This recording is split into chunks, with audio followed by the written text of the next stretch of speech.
বাংলাদেশের অন্তর্বর্তীকালীন সরকারের তথ্য ও সম্প্রচার উপদেষ্টা মাহফুজ আলম এক ফেসবুক পোস্টে লিখেছেন, বাংলাদেশের রাজনৈতিক অঙ্গনে আরেকটি মওদুদিবাদ দল প্রয়োজন নেই। যদিও তিনি ঠিক কোন দলকে উদ্দেশ্য করে এ বক্তব্য দিয়েছেন তা লেখেননি।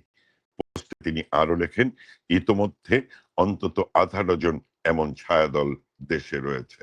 আপনারা বাড়তি কিছু যোগ করবেন না, বরং পুনঃসংজ্ঞায়ন করুন, পুনর্গঠিত হন এবং পুনরুদ্ধার করুন। লন্ডনে তথ্য ও সম্প্রচার উপদেষ্টার উপর হামলার চেষ্টার পর এটি তার প্রথম ফেসবুক স্ট্যাটাস। এদিকে মিস্টার আলমের ওপর হামলা চেষ্টার ব্যাপারে সাবেক উপদেষ্টা এবং জাতীয় নাগরিক পার্টির আহ্বায়ক নাহিদ ইসলাম একটি ফেসবুক পোস্টে লিখেছেন, যেখানে তিনি লিখেছেন, সরকার ও উপদেষ্টা পরিষদের ভেতরেও মাহফুজ আলমকে অপদস্থ ও হত্যার মৌন সম্মতি তৈরি করা হয়েছে।